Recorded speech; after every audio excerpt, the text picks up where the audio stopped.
You probably heard this before. When playing a scaling champion, you play safe and passive, farm up until 2 to 3 items, and then you can start carrying. But for Azir, that couldn't be further from the truth. And it comes down to a very simple reason. Azir's offense is his defense, and vice versa. Understanding that is key to not only surviving, but thriving in the first 10 minutes of every given game. To explain why that is, we first need to talk about waves.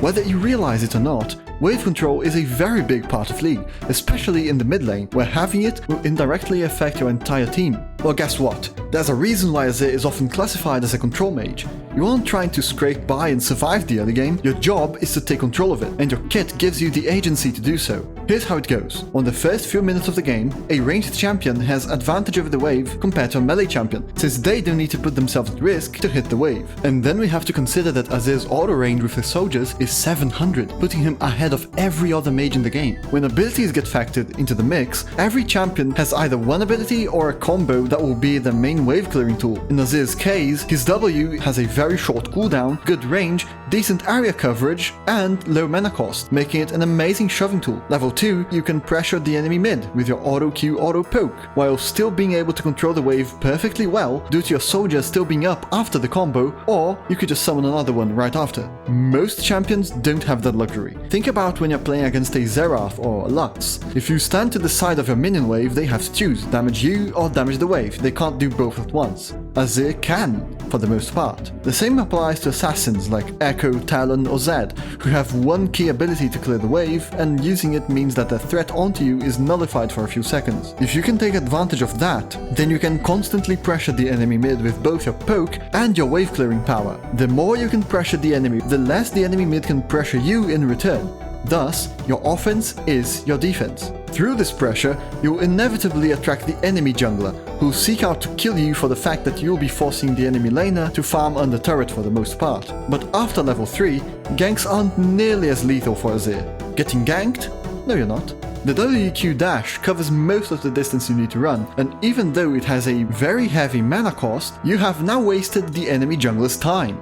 If you ever played jungle, you know that time is the most precious resource for that role, since those were precious seconds that you wasted that he could have spent ganking other lanes, clearing camps, or invading your jungler. Thanks to the pressure you created mid lane, their jungler had to respond, and by simply running away without blowing your flash, you absorbed the enemy team's pressure while making your teammates' lives a whole lot easier. Some junglers can still blow your flash with their ganking power, but minimizing the damage you take and the resources you spend on a gank is already winning. And then by level 6, you are unkillable by ganks unless it's a 4-man dive or something equally ridiculous. Now let's talk about solo kills. If you've played your cards correctly, the enemy laner should be farming at the turret with around 50% HP. If you know the enemy jungler is not ganking you anytime soon, and you still have plenty of mana, what you can do is bounce a wave off of the enemy turret. How that works is that when you crash a wave, the next ones will be pushing towards you. If you just let that happen, you'll eventually pull the wave over to your side and force the enemy to overstep if they want to farm or keep pushing. Remember, they are already low on HP due to the previous poking session, so you can punish that overextension with either a gank call with a jungler,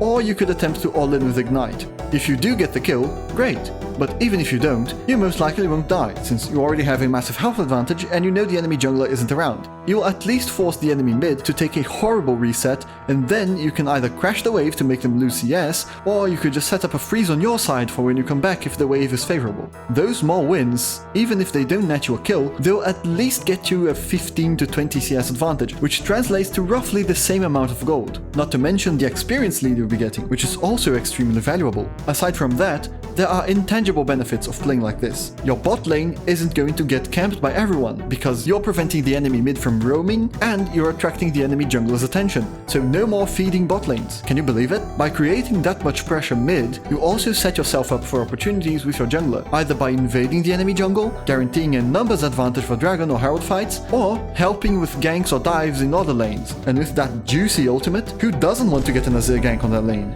Don't be afraid to take risks and test your limits. If by playing this more aggressive playstyle, you end up slipping and dying to a gank or flat out overstepping and getting solo killed, so be it. However, do make sure you know why you died and figure out what to do to prevent that death the next time. That is how you improve, and that's how you gain new knowledge that won't be taken away from you when you lose. One more thing that's helping Azir be so effective at pushing limits like this is the 12.10 durability update. This video will tell you all you need to know about Azir's state in this new meta and why he's so powerful. Hope to see you there and thank you for watching. Cheers!